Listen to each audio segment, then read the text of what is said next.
Oh my god! Nuclear holocaust on the drones! Alright guys, hello and welcome. This is UCD StarCraft, I'm AlphaFerg, and I'm going to be casting a ladder game between IMP Tbeezy against LGD Chedo, which really makes me want to say Cheetos. Tbeezy here being the Teal Terran Tbeezy in the north on Cloud Kingdom, against Chedo, the purple Protoss power player in the south of Cloud Kingdom.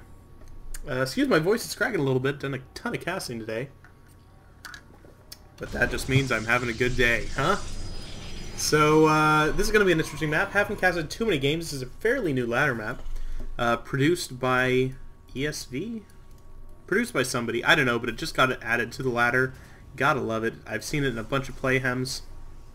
Interesting features on it, of course, are the easy expand closed thing you can wall in if you want to, and then a third just down here, but the more you expand, the more paths you have to defend against. I really like the design. The only real flaw to it is you can't really attack into the mineral lines of the main or the natural too easily with dropships or mutas or anything like that. You can just put a missile turret here and nothing can fly up here without getting hit. You can put a missile turret here and nothing can fly out over here. This isn't scrap station is what I'm trying to say. But it's okay. I just feel it's a little cramped. You could just extend out the borders and then have a more standard. But you know what? It's okay because you can still find attack paths if you're using air units. You can drop here on these low areas right here. If there's a third, you can drop here in the main mineral line and then pick up and then drop here in their mineral line. So you can attack two bases mineral lines in seconds, within seconds of each other, and you also have a lot of ramps and paths and stuff to attack from. There are some rocks at this path, this ramp right next to the natural. But it's all good. Let's see what the players are doing. Oh man. I want to say this is for Playhem. I've seen Tim. He's a special color. They're both special colors, which means it's not a ladder map, because I'm pretty sure it automatically colors you blue and red, which I don't like. I don't see the need to make it blue and red. I want to see purple. Purple Protoss. But both players are playing pretty standard. Tim is going to do a fast expand. He's gotten some Marines. He's going no gas, 1 Rax, fast expand. In the meantime, Chedo is looking to get some pretty early aggression. He is chrono boosting out units, getting a Zealot Stalker as his first army.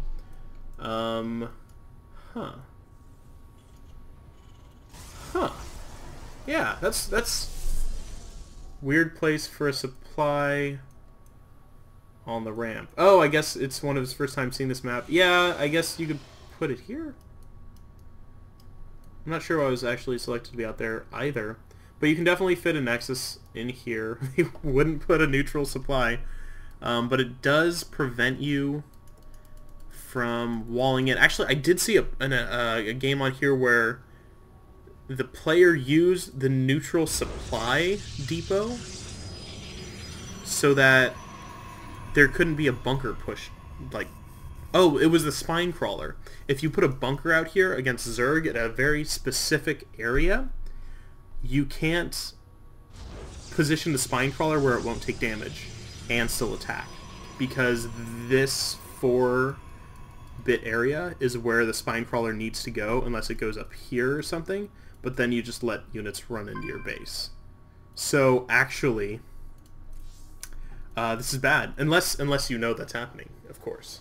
But if you put the spine crawler too far forward, it's going to get attacked by the bunker, and if it's too far back, it's not going to attack the bunker. So it's pretty interesting. I'm going to stop talking because there's actually stuff going on right now. And it looks like Cheetos is trying to push in. He's not going to be able to. Tim is getting out Marauders and units and stuff. This is just like a pressure kind of build, just to make sure if you can do damage, if you can kill one SCV, then it's one SCV you don't have to kill later. That kind of stuff. But there is a Nexus here. This SCV is getting a great scout. And he may even move into the base, but the sentry... What a mean guy, using his force field, keeping the SCV out. He just wanted to come and play, and then he explodes from stalkers. But this is going to kind of transition into a later game, 2-base versus 2-base map. Tim getting out a factory. He has 2 gas. Wouldn't be surprised to see him go up to 3 soon. Actually, has a ton of minerals. Never mind. Or a ton of gas. Never mind. Supply depot is going down. He is supply blocked. Hate to see it. Tim, don't get supply blocked. Smartly putting down a missile turret in the off chance that there is Dark Templars on the map. You can see Chedo instead went the robotics facility path. And this is probably a little bit earlier than he needed it upon seeing this Nexus, but if he didn't see the Nexus, then you definitely want some sort of detection, especially because this is where the units come from.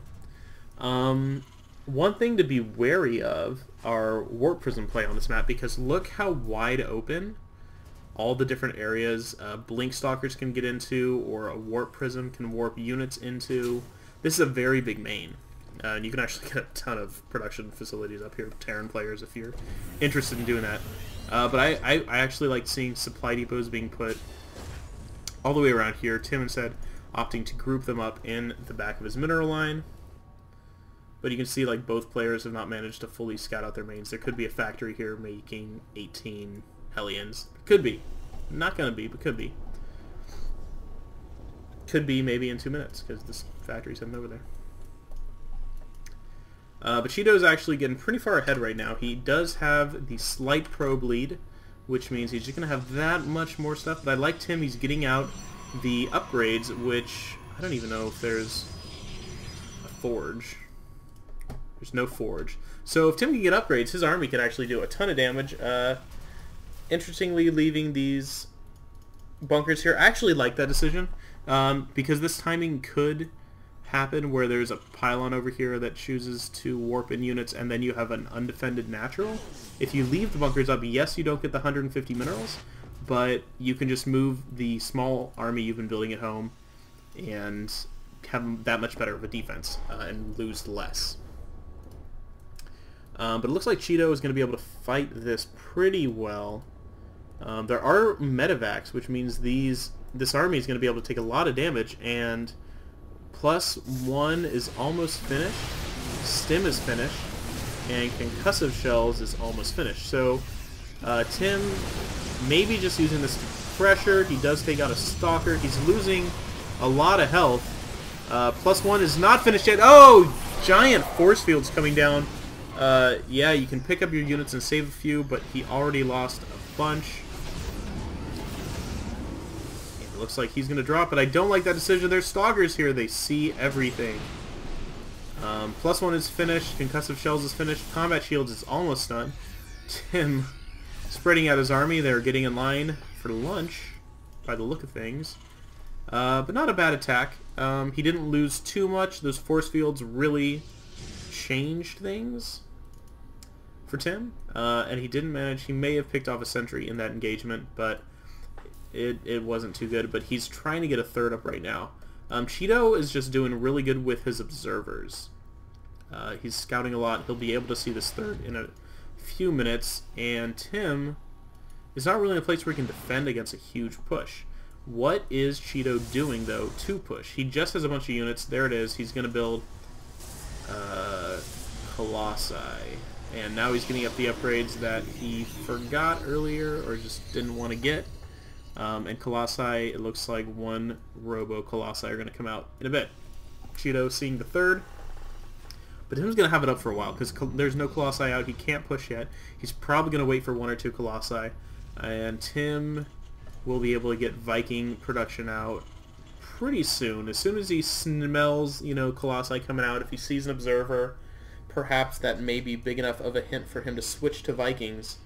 But he should be able to react pretty well. I just finished casting the LG, the future games he played against Future. If you haven't seen those, it's another TvP. I feel like this was in the Playhem earlier that day, or perhaps on another day, but it was also PvT, so feel free to watch that to learn some PvT. Tim is just poking away at this army. Lots of zealots, but they don't have charge. In fact, he just got blink. It could get charge, especially with that many zealots. He actually never built more than 10 stalkers. But he has a pretty late fourth, or a pretty late third base. Tim is pretty well saturated. He wants to get more gas, especially with these two workers that are doing nothing. You want to right-click the gas so you can do stuff. Taking down the rocks is smart, but there's going to be Colossi on the field soon. In fact, there's one. Oh, and Tim sees it.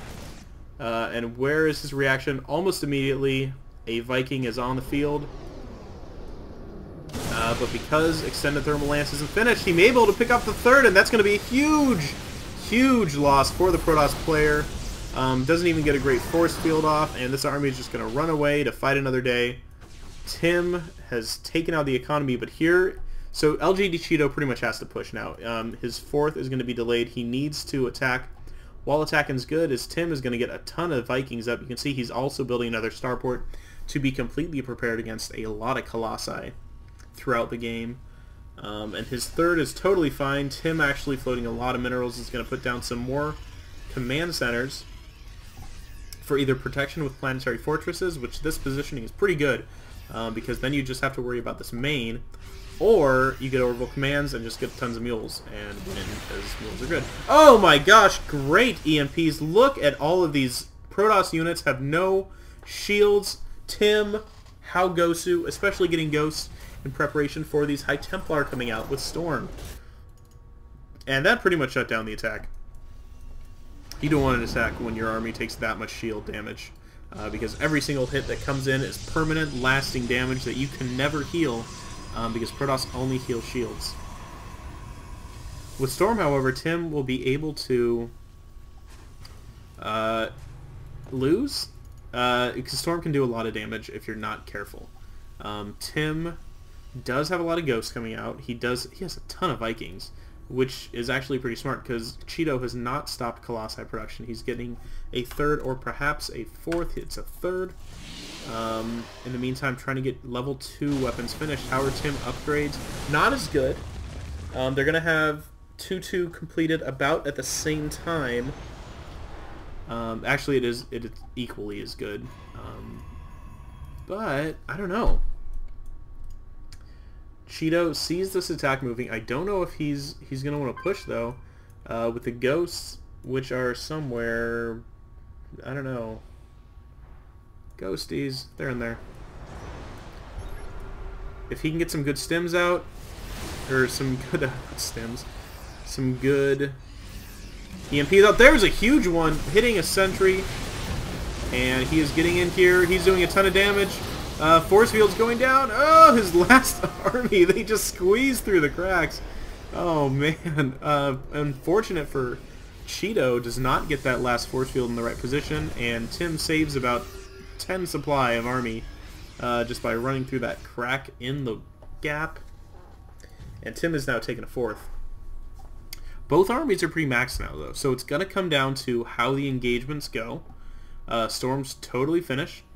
I'm not sure where the Templar are. There might be some... Yeah, they're in there somewhere. They leave those kind of ghost trails behind them. They're weird guys. But Storm totally finished. They actually have a lot of energy because they've been around for a while. They were warped in pretty much when the Templar Archive completed. Tim's going up to 3-3. Both players going up to 3-3. And this is smart. I like this expansion. Instead of going for this forward position that is more easily defendable, what you do is you take the proxy, not a proxy, the corner position that you can kind of cannon in. It's weaker against run-bys, but